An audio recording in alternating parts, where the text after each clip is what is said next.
What's in it for the hygienist? What's in it for the dentist? Well, for the hygienist, what's in it is they don't want to be hopping around from practice to practice. They certainly want to make a good living. They want to get paid what they deserve to get paid.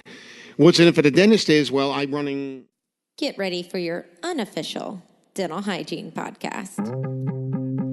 These are the tales of two hygienists, one East Coast RDH and one West Coast hygienist. Listen as they tackle the profession of dental hygiene with humor and enthusiasm. Now, please join Michelle Strange and Andrew Johnston as they tell you a tale of two hygienists. Welcome back, everyone, to another episode of A Tale of Two Hygienists, episode number 149. This is Andrew.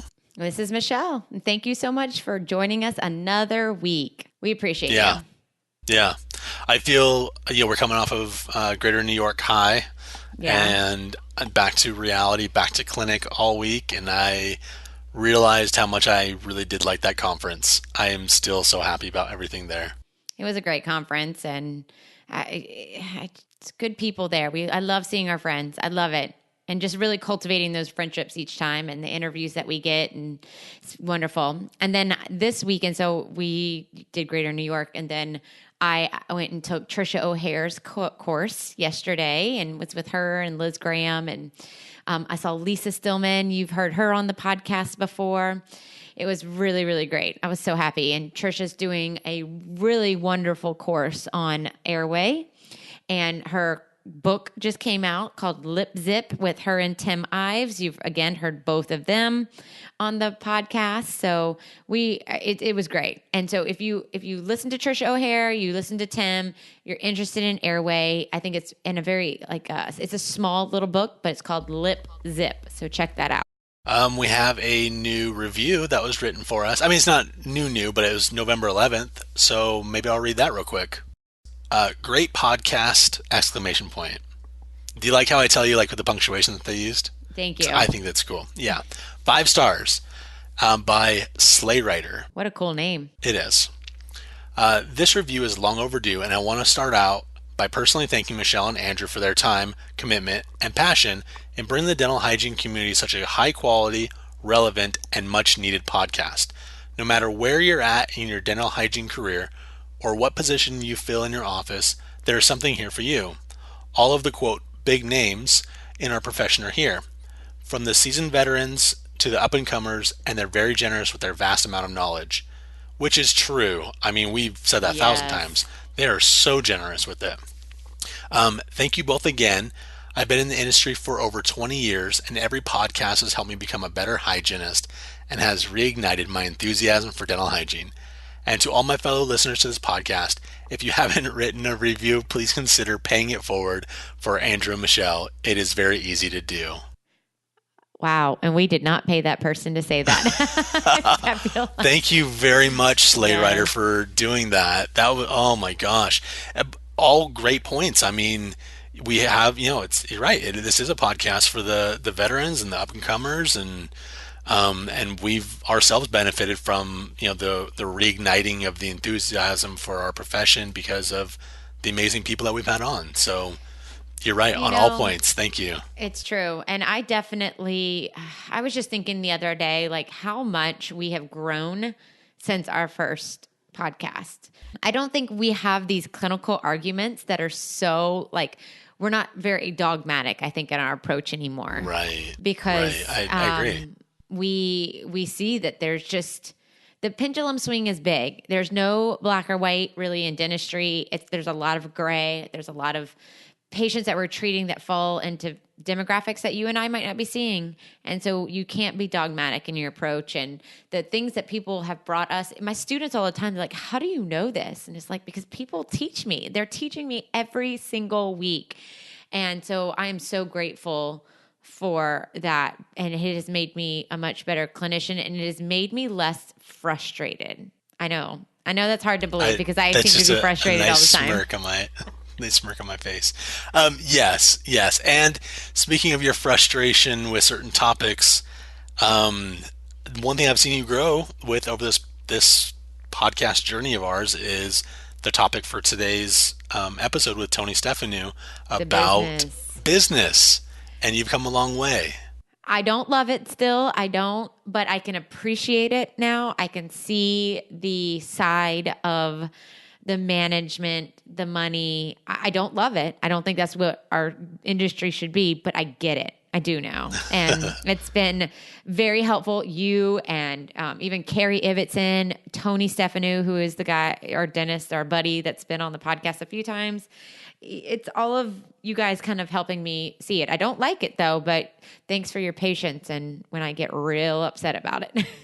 Oh, absolutely. Well, and Tony has a way of explaining things that it makes so much more sense to how we're doing it. And I feel like he does a good job of balancing between, yes, he is a dentist. Yes, he does understand certain things, but he also is advocating for hygienists and saying, Yes. look, dentists, this is what we need. So sit back, relax, listen to this episode with Tony and fall in love with it. Hey, Michelle. Yeah. It's time for the interview. Oh, but I had something else to say. We need to let the experts talk now. Fine. So we had a listener on Instagram ask about the business of dentistry, and I thought you'd be like the perfect person to bring on because I've taken some of your courses. So you've heard me talk about Beyond the Operatory, which I just took. Yes. And then how to sell to dentist, right? With the Yeah, Dental how to Sales sell Academy. dental offices, yeah. Thank you. Thank you. Actually, maybe just say those again so I don't screw those up. Well, there are programs that sound like Yeah. other programs now. So we were the originals, though. No. Yes, you were the original. So the few things that I learned, because we've all know that business of dentistry is not it's not what wakes me up and makes me go to work every day. I hate the business side of dentistry, but it's an absolute necessity. It is the reality that we are in. So I kind of want to just focus on like, how can we learn how to all work together harmoniously and not within contention, and also just having a basic understanding of it. Yeah. Well, I think it's a question that, we should be talking more about whether you're a dentist or a hygienist. And, it's really the same thing. Dentists go to 4 years of dental school and they get a couple of days of business training if they're lucky. Mm-hmm. And then they go out and like, all right, go in the world and start a business and run it, and then deal with hiring and all of that stuff. So the good news is, and I've always firmly believed that the majority of dentists and hygienists in particular are in it for the right reason. They're passionate about, treating people and getting rid of disease, and they're doing it. Yes, you want to make a good living, and that's what we're going to have some discussion about today. Like how do you do all of that and know what to expect and how to make your career a successful one? But the starting point is that you have to be in it for the right reasons. And I think most dentists and hygienists are. Now the challenge becomes in the dental practice that you go to work in. And let's just say for the sake of our discussion today, we'll talk mainly about going into what we call an independent office or an office that's not affiliated with a DSO or anything like that. Just so it's operating as, let's say, a single private practice. And it has to operate, obviously, as a business. So I think what it comes down to it is if you have it handled that you're in the right profession and now you're going to go out and get a position. And if the one thing that comes up immediately is, is working for a dental office going to be the same across the board? And the answer is no, obviously. And there are a few things that I would recommend that as a hygienist that you look at when you get started, because if you're looking at it and just saying, well, I'm in it for the right reasons, I'm a good clinician, which means that if I make that clear and there's a good patient base in an office and, the patients are coming in and I can fill my schedule, that overall everything will be okay. And again, that's not always the way it works out. So the question is, why is that, and how can you put yourself in a better position? Yeah, very much so. So I would say, one of the things that I think I hear a lot about, and I saw it, in my career as well as a dentist, that happens is there's this assumption that you go through, let's say, an interview process and you get hired to work in an office. You agree on a salary or whatever it may be. Maybe that sounds pretty good coming out of school, and we could talk about what that looks like. But generally speaking, you're okay with it, and you get started, and you're thinking, okay, well, things will work out fine. We have to go through some growing pains in getting to know one another. But then what happens are the little things start to add up. An example of that is you start seeing patients. You have a new patient that comes in. You do your exam, and the patient has periodontal disease, and you're thinking, okay, well, this person has to go through active therapy, and the dentist comes in and says, we'll keep an eye on that. And you immediately, in day one, you immediately get knocked down. And you're thinking, this is a good office for me. I like the doctor. I like the setting. I like the location. I like the salary. And this is what's going on. And so I like to give the recommendation that just the same thing that happens when a dentist hires an associate. So an associate dentist, you have a little more of an older and experienced dentist. Associate comes in, and the thinking is, well, the person's compatible, and there's a handshake deal. It's like, okay, maybe you'll buy me out in a few years. Let's see how it works out, which is now a good way to just say, I don't want to get into a formal conversation or get into paperwork. And how often does that work out? It usually doesn't. Right. Down the road, then there's a difference in philosophy. There's a difference in thinking. There's the business side comes in like, okay, now we want to become a partner, or this person's going to buy me out. And now you're like, well, you never had a discussion as to what the practice is worth. You never had a discussion of how much you help build the practice. All of those things come into play, and the business of dentistry gets ugly. Right. It's the same thing with the hygienist side. Is like they start working in an office, and all of a sudden you realize that philosophically, while the dentist certainly doesn't want to not have business, the dentist also has a completely different method in looking at treatment planning, or when it comes down to it, doesn't want to upset a patient or whatever it may be. And even though the goal is to get patients healthy, and it's not like it's not his or her goal, the thinking is I'm going to put this off, and now you've lost A, credibility, and B, you started to get deflated because now that's starting to happen on a regular basis. So recommendation number one is that once you agree that it's a good place to work and you're compatible from the idea that looks like it's going to be a good fit, you really should bring it up right from the beginning. Like, have the conversation. Hey, Dr. Smith, so we're getting ready on my first day is on Tuesday, or, I've been a hygienist in another office and this is going to be my first venture into your practice.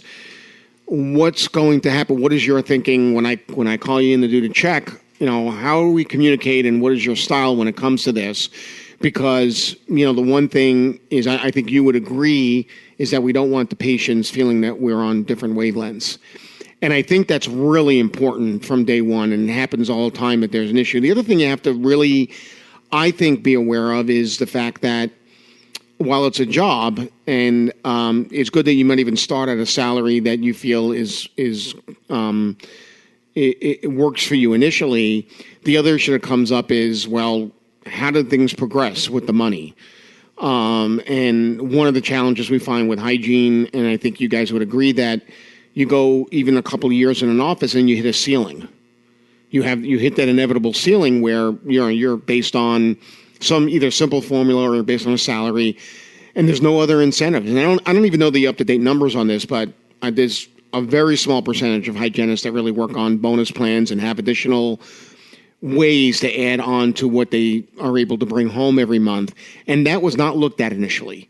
Initially, it was kind of like, well, as I go along, I'll get my raises, or if things work out here, there'll be the money will come.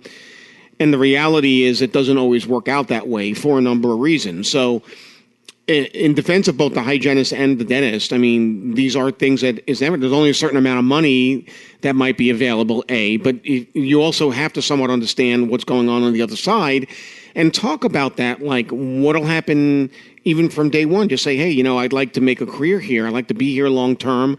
I like what you're doing here. I think this is a good fit for both of us. That's why I hope you brought me in. What does it look like, down the road for me? Where do we progress? How else can I earn income here so that it supports the practice and it supports the overhead within the practice and all of those things? Yeah. But how does that conversation even come about? Because I feel like a lot of hygienists are maybe afraid to initiate that conversation because they don't want to offend the dentist.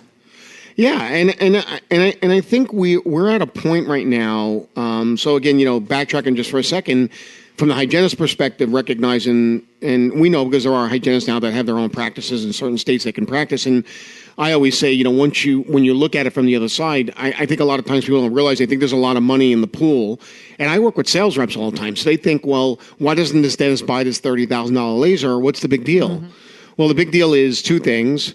One is that hygienists should recognize that the average general dental office operates at 70% overhead right now. That's been going up about 1% a year for the last 15 years.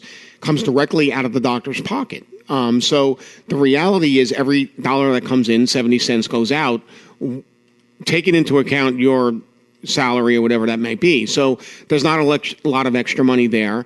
And the second part of it is really that I think the recognition that whatever else is brought into the office, like if you need certain products or technologies, much of that stuff is financed. And most dentists are coming out of school now with about $350,000 to $400,000 in debt before they bought their practice or they actually constructed their practice. So some of them are $1 million in the hole.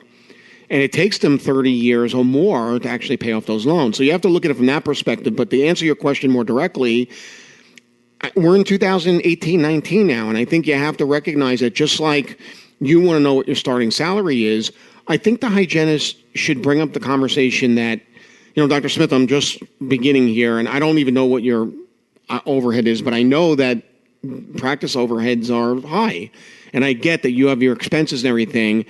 I'd like to make a career out of this. I'd like to talk to you about growing the practice. And so the way I would bring it up is just say, acknowledge the fact that they recognize that there's an overhead to deal with. Because that recognition is never made. It really isn't. I mean, I've had hygienists say to me, well, I know. Well, you know, and does he or she know that you know? That you know, right? I mean, that's the first question. And I know. If you acknowledge it, just like if you and I are talking socially, if we're just having a conversation, it could be about, I don't know, sports. But if I acknowledge that you're a fan of this or you love football, and I acknowledge that right up front, it makes the conversation start off in a whole different way. I think the acknowledgement has to be made, and then to just say this, and this is the way I would do it. Because let's look at it from this perspective. What's in it for the hygienist? What's in it for the dentist? Well, for the hygienist, what's in it is they don't want to be hopping around from practice to practice. They certainly want to make a good living. They want to get paid what they deserve to get paid. What's in it for the dentist is, well, I have other employees. I'm running at 70%. I have all this debt. What's in it for me, for the hygienist, to run wild and making the hygiene department hugely successful? So I'm not even going to get into this whole thing that there are still, unfortunately, dentists out there that think of the hygiene department as a necessary evil, because those days are pretty much gone. But recognizing that the hygiene department is the lifeblood of the practice, the second part is, well, what do I do as a dentist when I'm operating at 70%?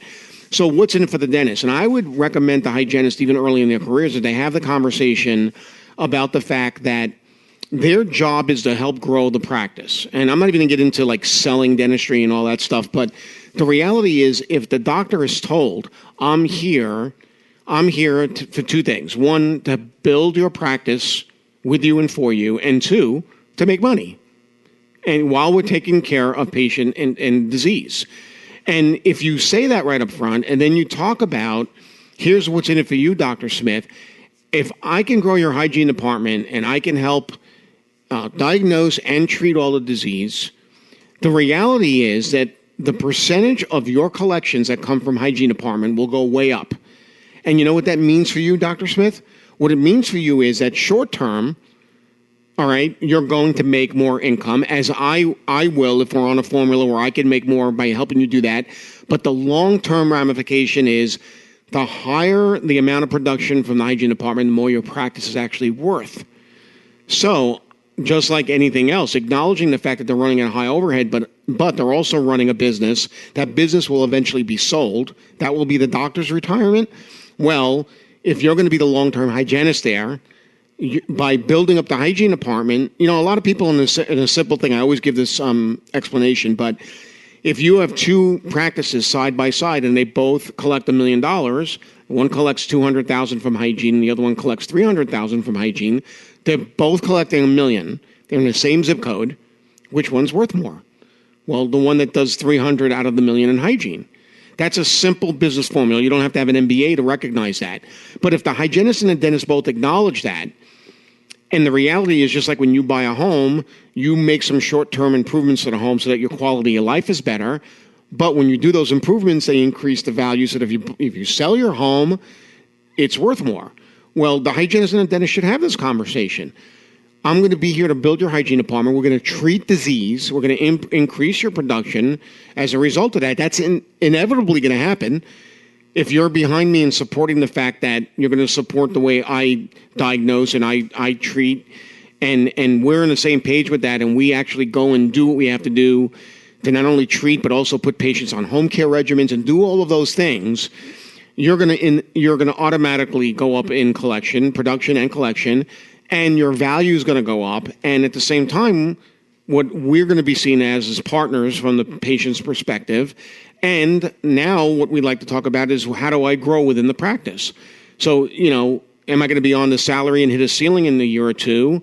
Or can we work this out where, we're agreeing to start this way. What else can we be doing? Some of that could be, a percentage of the retailing in the office.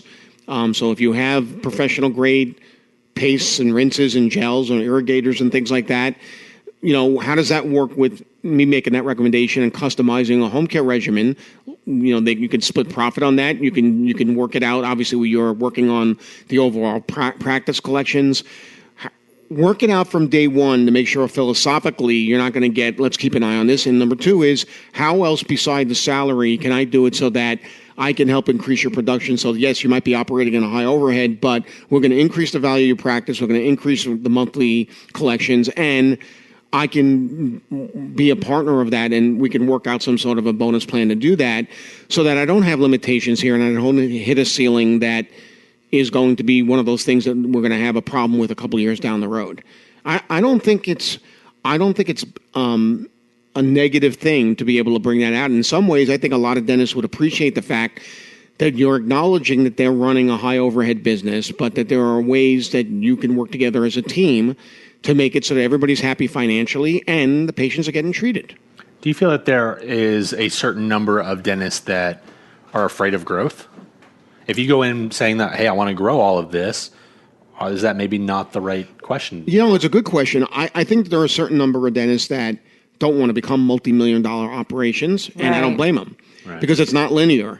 I mean, the reality is if your practice does $1.5 million, there's no guarantee that the dentist is taking home that much more than if they did $700,000, and you know that. And so, yes, if I were doing it all over, if I were talking to a young dentist right now, I wouldn't say your job is to turn this into a multi-million-dollar operation, because for some people, it's not comfortable, and it's not all about money. But overhead's another issue, and that issue can very often be resolved not by tripling the collection, but doing it where you're working smarter, and the hygiene department being at 20 to 30% of what's brought in. But once there was a stat somewhere. I used to work with a company that was ahead of its time. This is about 10, 12 years ago. They had a risk assessment program for periodontal disease, oral cancer, and caries. And the patients used to get a score. Instead of, when patients' eyes glaze over when you start discussing the periodontal cascade, they're like, what are all these terms and stuff? So this was a program that basically, when you're doing your exam, you input some numbers. It has this algorithm, and it spits out a number, which becomes your score. And then when you come in the second time, the score goes down. It means you're healthier. That's easy for them to understand. But you see, the reality is that algorithm, when you really break it down and we looked at the science behind it, we realized that in most dental practices, if periodontal disease is actually treated, like all of it treated as it should be treated, hygiene could be 45% of the collections of a practice, close to 50%.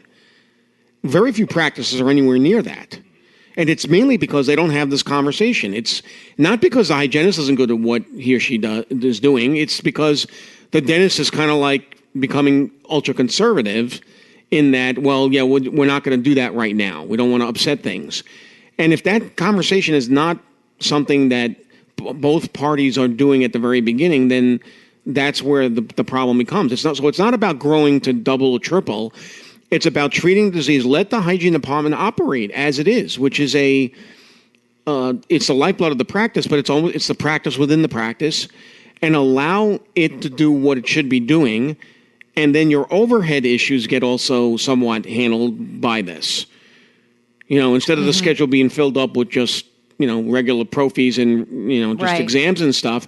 I mean, this is a simple way of looking at it, but this is really, you don't have to have a strong business background to understand these concepts. And it's just about having the conversation from day one. And I think a lot of dentists, without hygienists saying, well, I want to help you triple your practice, because that could scare the daylights out of them. You're right. Talk to them about, hey, I know you have an overhead here. Why don't we talk about this so that I'm here to build a practice value. You're here to make more money. I'm here to make more money. How do we do that from day one? What if the dentist doesn't have the ability to have that conversation?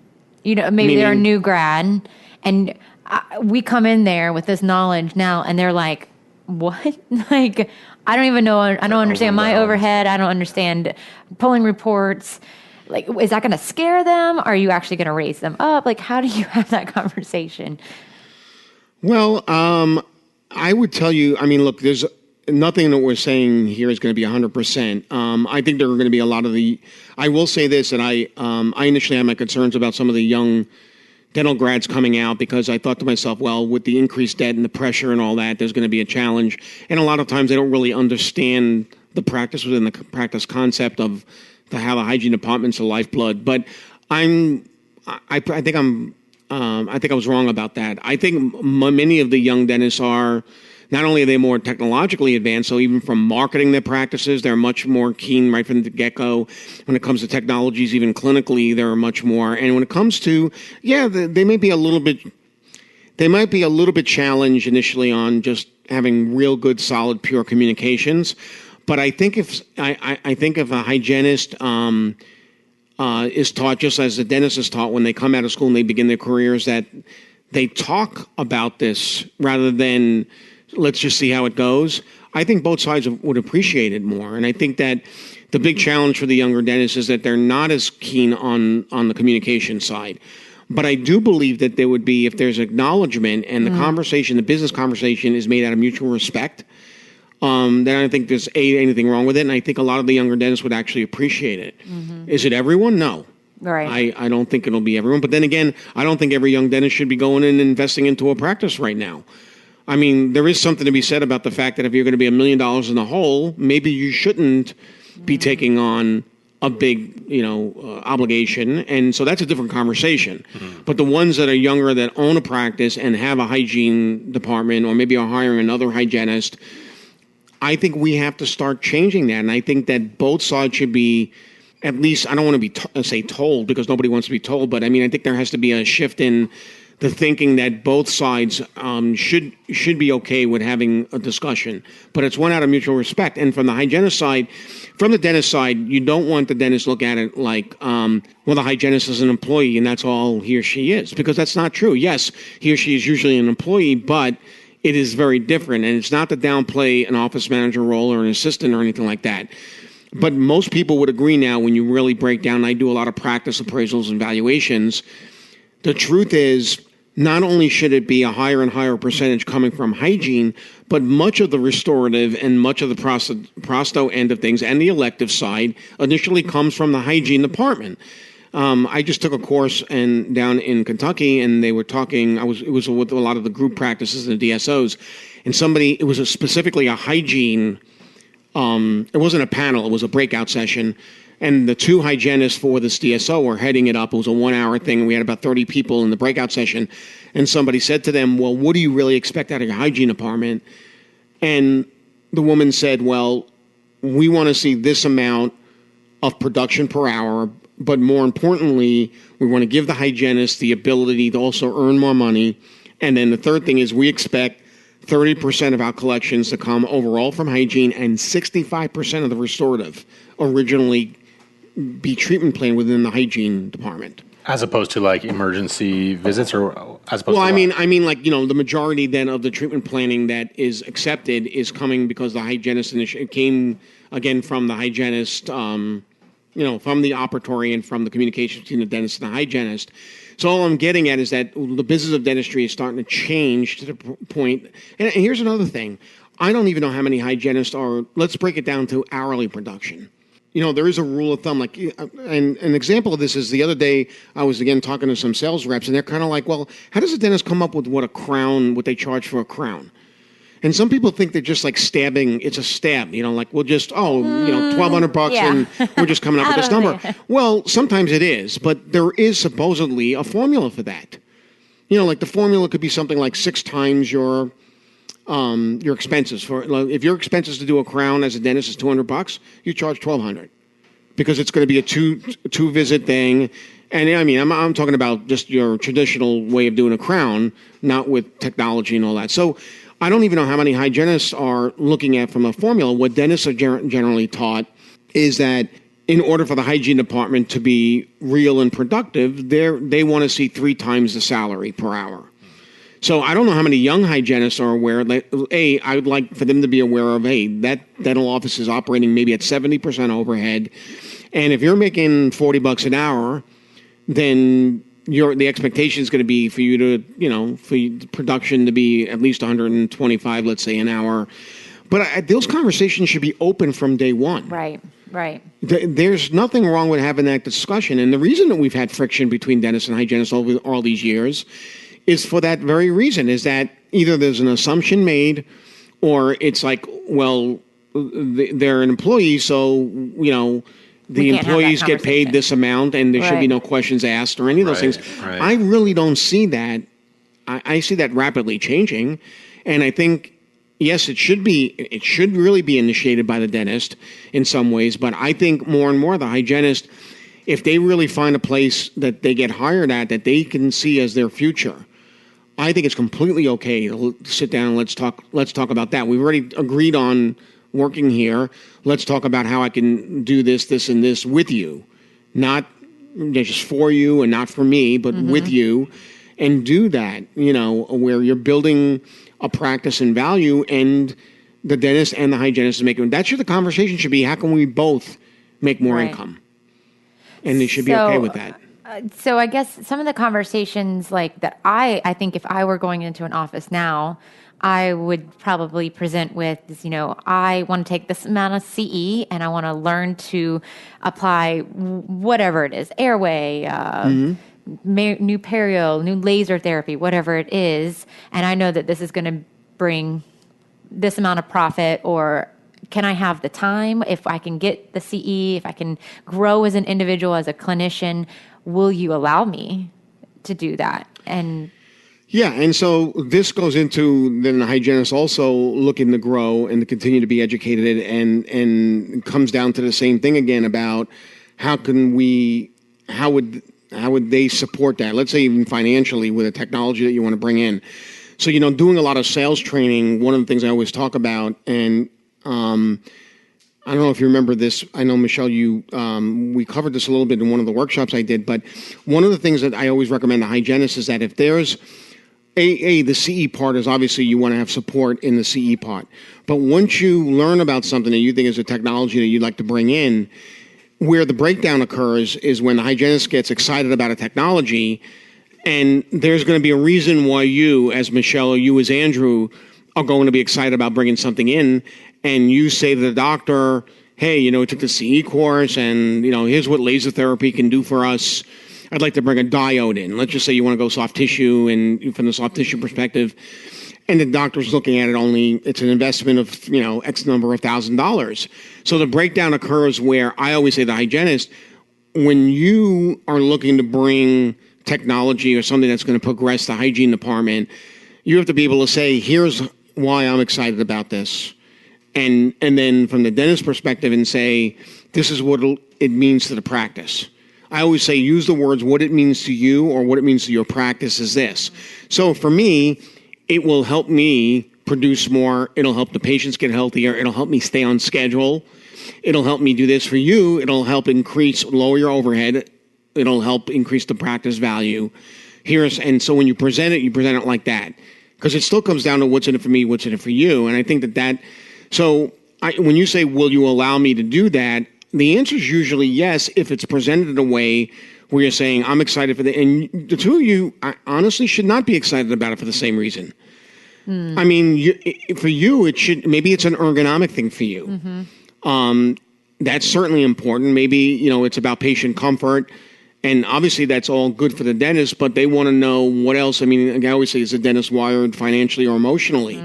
Sometimes you're wired the same way, but usually it's not the case. The other part of that, which is connected with it, and we asked, I'm going back to the that breakout session in Kentucky, one of the things that I think is I want to say the word mistake, but I always put mistake in quotes because I don't think people are purposely making mistakes. And I don't want dentists to think, because as a dentist myself, I don't want them to be scolded by it. But I do think there's an issue, and we've talked about this before, where the hygienist is coming in, and 10 years ago, the hygiene schedule in that office was booked the same way, where you had 45 minutes or you had, God forbid, 30 or 40 minutes for an appointment, and now you're expected to use technology and do all these things for the same 40, 45 minute.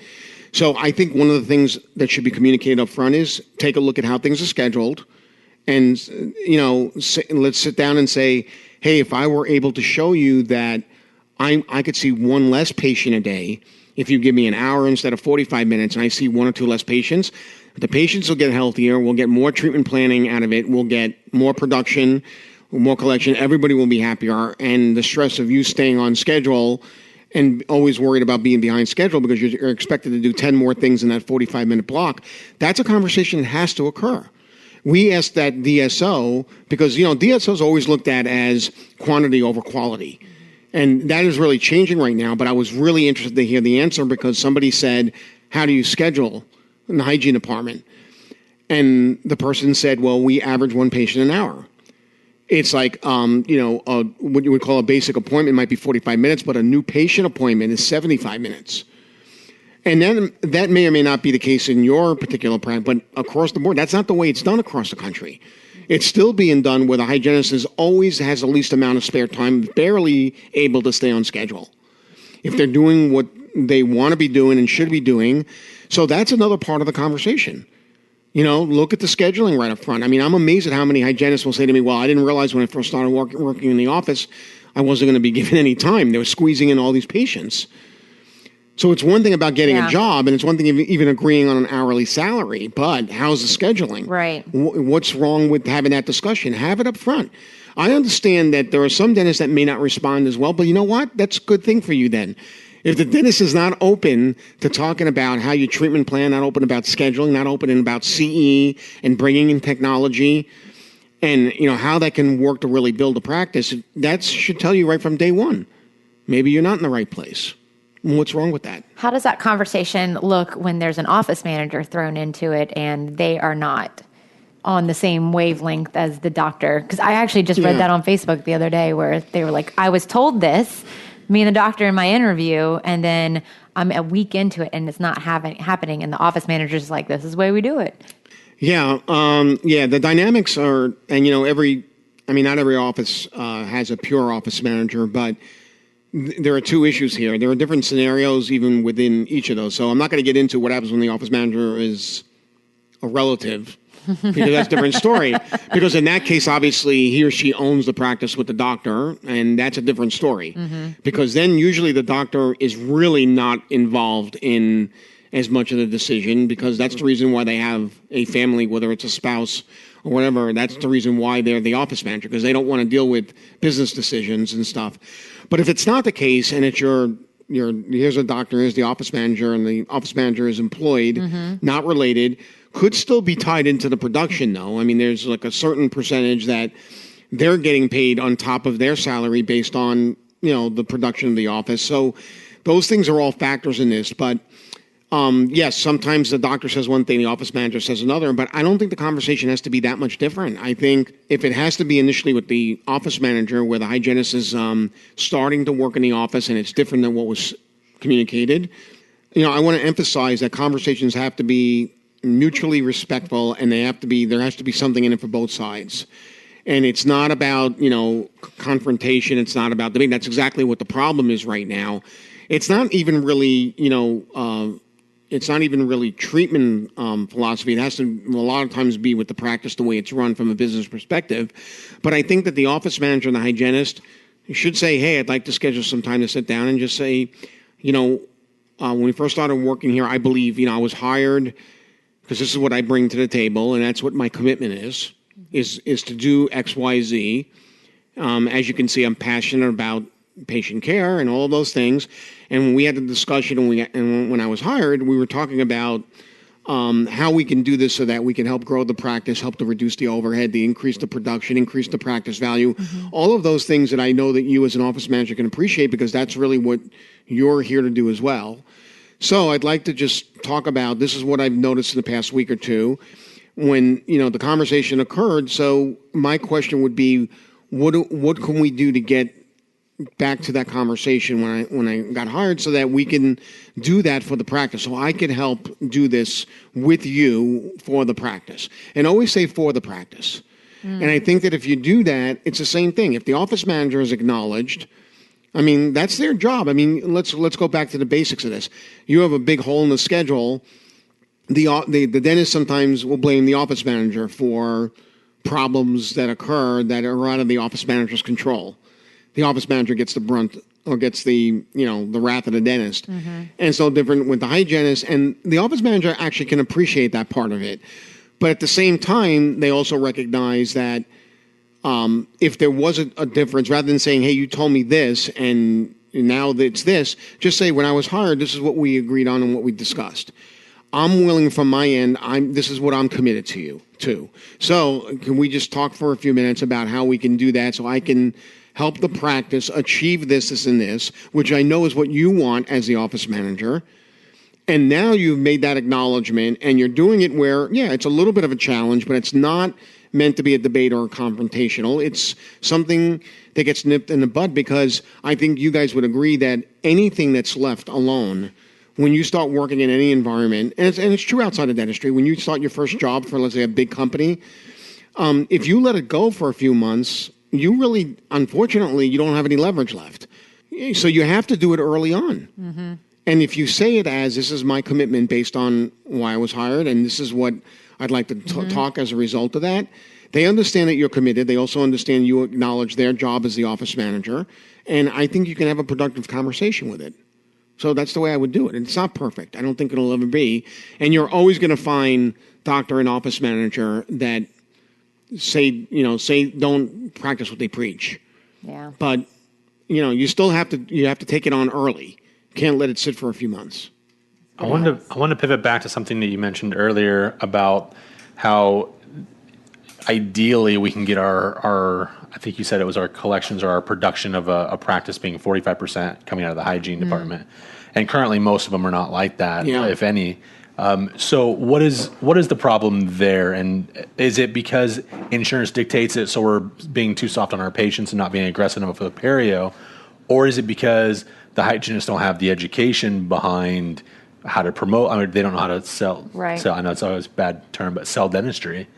Well, I love the word sell, but I understand we call it the S word for a reason. Well, I think it's a combination, but I do think that the production collection argument is really tough these days, because I see offices, because I appraise offices all the time. I see offices that produce twice what they collect. So it really is about collections ultimately. And yet, yes, while we say that insurance doesn't dictate things, I think both hygienists and dentists definitely fall into that. You can't treatment plan based on what the insurance is going to do or not do. I was reading something on, it was just this morning, one of the Facebook groups where a consultant asked a question about what happens when a dentist has to open an office if it's closed for the day and there's an emergency. What should he or she charge? And and the question was geared towards what should they charge? What should the insurance code be? And the dentist's response, the first dentist said, it should have nothing to do with the insurance code is. Right. It should be basically, if you're coming in on your off day and then you're in the office for an hour and a half and you're opening it for the patient, you're doing this, you charge what you should be charging. And I think the answer to the question really is that, yes, there are certainly hygienists out there that are not, I find hygienists are generally much better at selling treatment plan because they really believe they're there to eradicate disease. But I do think that whole thing about the insurance aspect of things does come into play. So my response would just be that I think that the breakdown occurs where you have certain dentists that have gotten themselves into a rut of, well, we're not going to treatment plan because the insurance is not going to pay for it anyway, or we're going to keep an eye on it because we don't want to spook the patient. And in those cases, obviously, you're never going to get near 45% by doing that. I've maintained that if you actually listen to the hygienist, where you are there for the same reason, you should be taught and you should practice that way, whether you're a hygienist or dentist, as if insurance does not exist. And that's the only way to do it. So I think in most cases, I would say that it's the dentist issue of falling into the habit of thinking insurance, or I just have to be conservative because I don't want to upset the patient. And I think there's a certain percentage of hygienists that just don't feel comfortable telling a patient that they need quadrant work. But I don't think most of them, I don't really think that's the issue. I don't think it's usually the hygienist. So I do believe that I think from my colleague as a dentist, my colleague's perspective there, I think they're starting to recognize, because, most people, I speak to some practices now where more than 50% of the patients don't have insurance. Now, is that everywhere? No, I know parts. I mean, I'm a New Yorker, and I could tell you that in a lot of parts of New York City, it's many patients don't. And so, when I talk to a dentist, I always say, well, however you treatment plan the non-insurance patient is exactly how you should treatment plan the insurance patient. And again, it's a logical thing. You don't have to have another advanced degree to look at this from a business perspective, but it's not about business. It has nothing to do with business. It has to do with you're there to get the patient healthy. So this is more on the dentist side. I would just urge hygienists, and maybe they have to have the conversation. Maybe the conversation should be just like we're saying to them, hey, let's talk about how I can make more money as a hygienist and help grow your practice. But maybe hygienists should be saying to them, hey, if we treatment plan all the disease periodontally in the office, did you know that we can, you don't want to put yourself in a guarantee position, but say that, say to them, hey, we can take this practice up to way beyond where it is now as a percentage of overall collection. Because you don't want to, and it's the same thing when we work with collections, with consultants when it comes to that. You don't want to, as a consultant, to sign a contract with a dental office and say, I'm going to absolutely get you down to this overhead, or I'm going to absolutely double your production, because there are things out of your control when you make guarantees. I'm not telling the hygienist to make a guarantee, but there is enough of a backing on this that I don't think a lot of dentists recognize that if they, in fact, allowed the treatment planning to take care of itself when the hygienist is coming up with the what needs to be done, if they went with it, I'm not saying they have to agree 100% on everything, but if they went with the general recommendations and didn't just say, no, we're going to keep an eye on that they would be able to see that a huge difference, not necessarily by adding 50 new patients a week or working an extra day a week, but just by doing what they're doing and just a little bit of a shift in their thinking. So, that whole thing, insurance is what it is. I want to say it's a luxury. It is a luxury in some ways. It's also a curse in a lot of ways, but it should be looked at as, if they have it, it's a bonus for the patient, obviously. That's all good and fine, but the dentist can never, ever get into the trap of they would never get close to that 45%. When I work with dentists, their eyes open up when I tell them that if they actually treated all the periodontal disease in their office, it could be 45% of their collection. They don't even think it's close to that, because most of them are operating at 18%. Wow. 20%. We're starting to see more in the 25 to 30% range, but even that technically can be somewhat conservative as things now move forward. With the ability you have now to diagnose and what you can use now in with the research that's come out and with how hygienists are educated and are learning how to be able to present treatment planning more and having the tools to do that. Even 30% really, to me, should be a minimum more than being the exception. Mm-hmm. Before, I want to talk about, because you had a good point, how do you grow? And how do we get to that 45%? Is that kind of what you were talking about there? Yeah. So as a hygienist, and I'm presenting to my doctor, hey, I would like to grow this practice, maybe what are some of the metrics that are involved to actually, we always talk about growth. What does growth look like, and what are the metrics involved with that? Yeah, I think there are a lot of factors. I think there are a lot of ways of doing it. We kind of touched on a few things here, but I think first of all is you really have to understand that as a practice owner, the first thing is to recognize that while I understand that some people get nervous about making an investment or thinking that technology can become obsolete in a few months, you absolutely have to start wiring yourself to believing that to get the hygiene department, as well as getting even you from a restorative or a prosto or an elective perspective, getting your overall overhead down, it's required. You know, we hear the story like sometimes you have to go into debt in order to make money. I'm not telling people to go deeper and deeper into debt with no plan.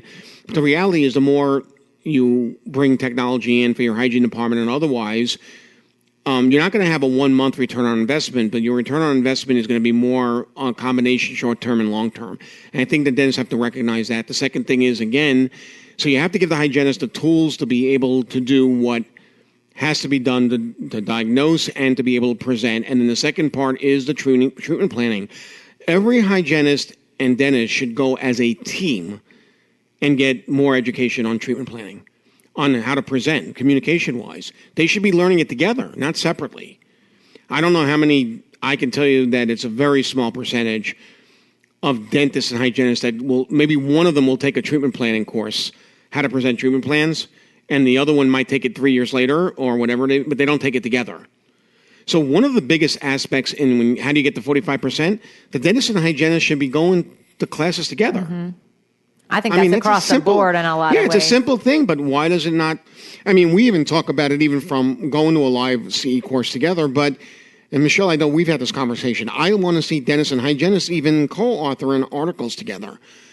There should be a partnership here, and there's some other deeper stuff we can get into, somewhat could be controversial here, but the reality is, in my opinion, I mean, they're starting to recognize, the dentists, that the hygiene department is a lifeblood, so you have to give them the tools to do it. So that means, yes, a little bit of an investment, but it means getting on the same page communication-wise, philosophically, making sure you don't talk publicly about certain things in front of patients. I mean, you want to talk about why there's so much suppression in production in the hygiene department? It's because of that. It's like, I don't know. I mean, I didn't learn this in school. To me, it's not natural. I mean, if you have kids, there are certain things you don't talk about in front of your kids. Mm-hmm. And I don't mean that you shouldn't be open with your children, but there are certain things you don't talk about when they're 8 years old. You're like, oh, we're in the red this month. No groceries. Yeah, I mean, there are things that are, you just don't go into. It's the same thing. If the patient's in the room, there are things that you don't discuss. The first thing is to get on the same page, but the second thing is you don't suppress treatment in front of the patient. So these are little easy things to do, but I think it starts where you have to look at this where the two parties have to be on the education side together. And that doesn't happen. Even in 2018, it doesn't happen. Everybody's taking their own programs. So it's one thing to be allowed to continue to take CE and to get ideas about bringing in. But if you went and took a laser course and the dentist didn't, all they see is the dollar investment. Right. They don't see the rest of it. And then I hate to say it, the rest of that is on you to communicate to them what's in it for them. And then usually they've already had this barrier. Right. If they took the course together, that conversation becomes 10 times easier. There is no reason why you can't get to 30 to 40% from your hygiene department. If you just work together on the communication aspect of it and on recognizing that what dentists are nervous about is, well, in order for me to do that, that means we have to work harder or longer, or we have to get more new patients that walk in the door, and that's not the answer. We all know that most patients in most practices, there's tens of thousands of dollars that are in those files that aren't treated and just got dropped. And some of it was the hygienist communication, some was the dentist, but more and more comes from the fact that they're not presenting it the same way and they're not on that same page. So that's where it starts. So you did talk about, well, I know that there's a difference between salary and production as far as our salary structure. Is there a third way? Or what is the best salary structure, I should say, like for a hygienist? I'm a firm believer that just like there are, just again, outside of dentistry, I do believe that hygienists should be making a minimum salary. I'm not someone who doesn't believe in having an hourly. I think it's the simplest way to do it. But there has to be an addition to that. So and there's a but to that, and the but is that there should be a salary that is comfortable for both sides as a starting point, and then there should be a tie-in to percentage of retail sales and monthly overall practice collections, so that there is that ability for you to say, okay, I know that this is what I'm making, and from the perspective of if you're making $40 or $45 an hour, and I'm just throwing numbers, I know it varies from place to place, but if you know that minimally, that means that one of your roles is, and it should not be a hard thing to do, is to do $125, $150 an hour in however you want to say production or collections. But I think that when it comes to the income, I'm still amazed at the percentage of hygienists that work on a salary only, and there's no other way to make money. And again, at some point 2 years later, or if you're a hygienist that's been out 10 years later, how are you going to like the fact that you're making the same as the hygienist just came out of school, and you're both within 2 years, you're making the same amount, and you've been practicing for 10 or 20 years? I mean, I always say to the dentist, would you expect to make what you did the first year you came out of dental school? 10 years later, would you expect the same? Now, granted, I understand there's the ownership, and I hope I've made a good point of saying you have to completely respect the fact that this is a business, but I do believe that the simplest formula for the hygienist is to get a minimum, somewhat of this is the salary minimum, and here's the additional ways that you can earn every month. And it should be like that in every practice. I think one of the things that has to be talked about, we haven't talked a lot about, is that whole thing also about, it's one thing about treating disease, but you also know, just like a dentist knows, that outside of perio or hygiene, if the patient needs to go on a prescription, let's say a painkiller, unfortunately, because they've had this kind of treatment done, we know the percentage of those scripts that don't get filled and all of that stuff. It's the same thing here. You can't get your hygiene department healthy where the patients are healthy without also having professional grade products and home care regimens that you're making a recommendation on. And that starts and doesn't completely end with the hygienist, but starts with the hygienist, and the hygienist should get paid to do that and and that should be an automatic in every single practice. So even the taboo thing about we don't sell in the office, that's nonsense also, because most of the practices, they look at it like, well, we're not going to sell hygiene products, but they're technically selling tooth whitening home care programs. I mean, what are those? They're buying it for what? A few dollars, and they're selling it for what? That's retailing. And just because it's cosmetic instead of it being therapeutic, why does it make it any better or whatever? So I do think from the business perspective, I think that every hygienist should go into their career and go into an office and look at these things right off the bat. We've talked about scheduling. We've talked about what they're going to make. But does the office retail? And they absolutely should. Just like sell is a dirty word, retail is a dirty word, the R word now. Retailing has to occur in a dental office. One thing I'll say, because the hygienist, I always ask dentists, I'll say, when was the last time you walked through the aisles of a pharmacy of a supermarket? Go through a Walgreens and look at the 2 aisles that are dental products. See, dentists don't buy their own products, just like very often hygienists don't buy, because you get your toothpaste or whatever. Right, yeah. Go in and observe what your patients are doing when they go into a store. What's amazing about it is, well, first of all, we know there's an art and science. Like whatever's on eye level is being paid for by the manufacturer. The ones that don't have the power, they're on the bottom. Sometimes those are the best product for the patient.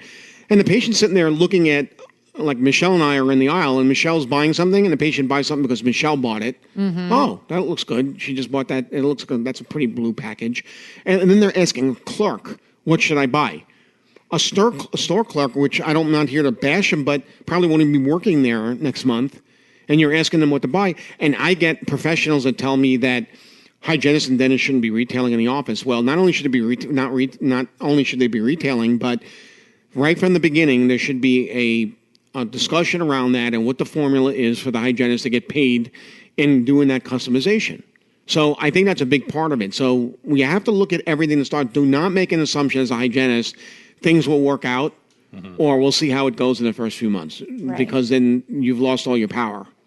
The power has to be at the beginning. Are there certain like pulling metrics from our software that we should be doing?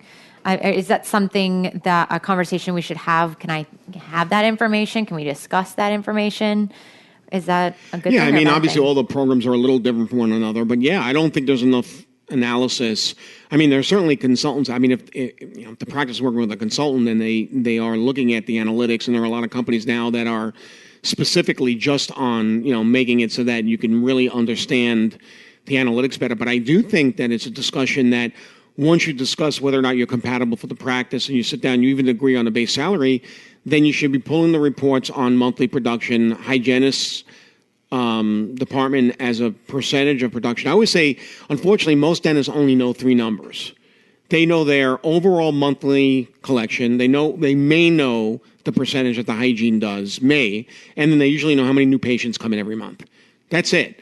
They don't know the rest of their analytics. So I do think that both the dentists and the hygienists should be from, in the future, but now should be when the hygiene department is now being added to, or there's someone being brought in, you should be looking at it. Look at the analytics. Look at collection, production. Look at what percentage from hygiene. Look at the scheduling. Can we go to a 1-hour schedule? What does that mean for us? Look at. You can pull up a report. Most of them have reports on retailing products. That's a separate report. So you know what? Take a look at what the office is doing now. I mean, if an office is doing $1,000 a month in retail sales, and most of that's coming from tooth whitening, there's a big problem there. I mean, what are they really doing then, other than you're doing your chairside job, and then the patient's going home for 3, 4, 6 months, right? And buying junk in the stores. I mean, if you don't think that's a big part of growing your practice, you don't think that that's a big part of being a hygienist or a dentist, then I would tell you to take another closer look at that, because that's not the way it is. An office that's doing $700,000 a year in collections should be doing $5 to $10,000 a month just in retail sales at a minimum. And that's something to look at. Yeah. There's a meta-analysis that I have from 2018 that looked at 2012 sales of over-the-counter oral health aids, and it was $5 billion in the U.S. Yeah. Like, why wouldn't we have a part of that? Well, you want to break it down even more, and this is actually a few years old as well, but the average clinician, whether it be a hygienist or a dentist, makes about $200,000 a year for the drug company that puts out the over-the-counter, just toothpaste and mouth rinse. You're making each one of those companies, each one of us is making them $200,000 a year. And we had this conversation last night, Michelle. I mean, we're not going to get into specific brands, but most of the over-the-counter stuff has junk in it. Let's face it. I mean, I'm still amazed at how many people don't think that that's a big deal. Right. So I always talk about the fact that, and you've heard me say this, dentists somehow become superheroes when they put their clinic jackets on. And in order for them to sometimes see the fact that part of patient care, practice production, success as a business comes down to the fact that it is your job to not only educate, but to give the patient what's customized for their treatment plan. All right, it's absolutely your job. Just like when your dog gets sick and you're not wearing your dental clinic jacket, you take your dog to the veterinarian. The veterinarian says the dog has this condition. You have to get this lotion. You buy it up the front. Why? Because first of all, you don't want to go to the store. And the second thing is usually what's in the store is not going to be as effective as what the veterinarian has. And it's the same thing in a dental office. And I can talk about this all day, but that aspect of it is as important as what we do chairside. And people always say, well, how do you increase production? How do you do all this stuff? Well, one of the ways to look at it is, what are you doing when the patient's getting ready to leave? You're handing them, or you're writing down, or you're giving them something for free. Mm-hmm. The question should always be, if you're giving that patient, if you're giving them that toothpaste for free, that better be in your medicine cabinet when you invite me to your home for that New Year's Eve party. I'm going into your bathroom and I'm going to see what's in your medicine cabinet. So you want to talk about production and collection. I mean, this stuff's a no-brainer, but we all just have to be aware of the fact that it's okay for the dentist and hygienist to sit down and look at reports and look at retailing reports, look at scheduling reports, and look at production per hour and come up with a formula so that the hygienist doesn't have a cap on what they can make, because they're helping to reduce your overhead and helping to get towards that 45%. And everybody's going to be happy. And for the life of me, I don't understand why we don't do more of that. But I understand there's hesitation on both sides because if this person's the employer, or I'm going to hurt their feelings if I do this, or I don't want to jeopardize my job. I get all that. But if you do that from the very beginning, it'll work out. I'll go back to the associate thing. In cases where the associate walks into an office and the associate gets hired and the associate knows exactly what they're getting paid, they have an agreement that they actually sign with a restriction covenant, so they know it's a business, and then have agreed to the fact that a few years down the road, if they're still together, they're going to look to possibly become partners or get bought out. The chances of that increasing in success go up dramatically when that is done from day one, as opposed to a handshake. And unfortunately, most dentists and hygienists have handshake deals. So for people who want to know more, that this like struck a chord with them and they're like, oh, I need to know how to have these conversations, or want to take some of your courses, where can they find you? What should be their next steps with you? Yeah, I mean, there's a few things to do. I mean, I one thing I always recommend to the dentists, if they're listening, is to get your practice valued. Even if you're not looking to sell or bring a partner in or any of those things, by appraising a practice, you're often able to see what areas, and very often it's hygiene that stands out, that is not contributing as much as it can be the overall value and what you're bringing in every month. I don't teach some courses. I don't teach all the courses where the hygienist and the dentist can sit in together and learn about all the new technologies, but take a treatment planning course. Take a course in sales. I mean, actually, hygienists and dentists should be taking sales courses together. How you can find me is pretty easy. I mean, the easiest thing to do is to go on my business website is Connect the Dents. So instead of Connect the Dots, it's Connect the Dents, DENTS. So connectthedents.com. And, you can contact me through that, or the other one is dentalsalesacademy.com. And I talk a little bit about the different programs and the different workshops I teach. But I would really urge people to look at this as a partnership arrangement. And you don't have to be a partner with a hygienist to have, and this is another issue. I mean, the hygienist doesn't have to own the practice for them to be a partner for you. I mean, partnershiping is much more about getting on the page from a business and from a communication standpoint. And I think really that's where it starts. And there are plenty of outside programs in dentistry. There are certainly experts in dentistry that teach treatment planning, and I think that's an automatic. When I ask dentists and hygienists right now, the average dentist will tell me that they either have never taken an actual treatment plan course or they took one 5-10 years ago. That has to change. So that's one of the other things to do. But you can find me on connectthedents.com. Awesome. Thank you so much, Tony. Thank you very much. Thank you, Tony. guys. That went by fast. It always does. Yeah. Well, you can see why I get it now. He does a really good job of explaining it. Again, I don't love it, but I do appreciate how he breaks it down, and I have a better appreciation for what dentists have to deal with. Some do it well, some do it not so well, but I get it, what they have to struggle with as far as like getting out of school and just they want to be clinicians and they have to manage people. And that's not really always what they signed up for.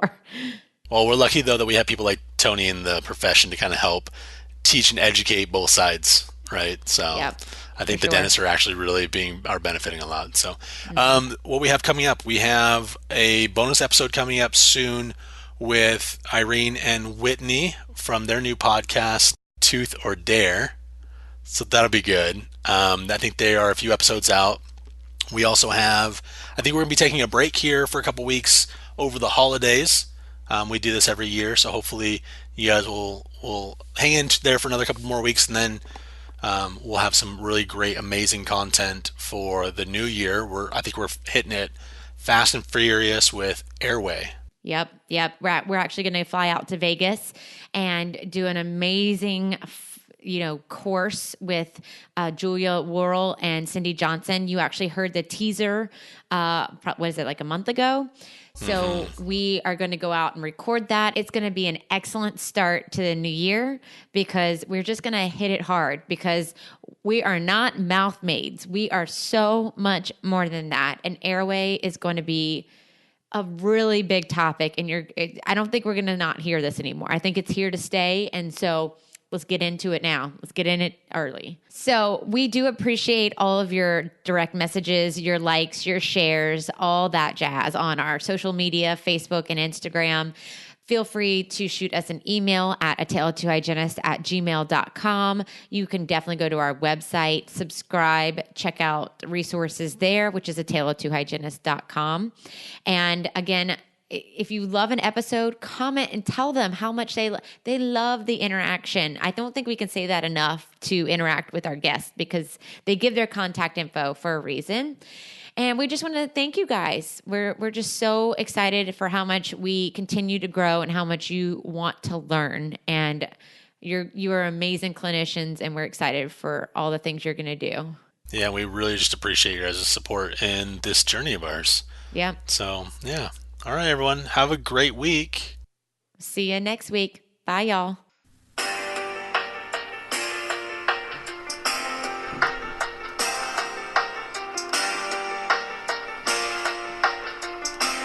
I mean, you can't go more than 10, 15 minutes on 8th Avenue without hearing something in the street. We so. heard some real interesting things like early morning and through the night on the streets. It last sounds night. like people are arguing, but I think they're just friends. No, they're either friends or they're strangers that just decided that they had something to say to one another. But we always joke that by the time your baby comes home from the hospital, they're already pretty much immune to sirens and noise in general. Right. It was funny when I brought my daughter home 20-something years ago. We would be like, oh, that's going to wake her up and everything. And Nothing. Literally nothing. They get used to it from day one. Like the womb, right? Yeah, I know. That's Standing in exactly there. what's happening. They're prepared to be a New York baby when they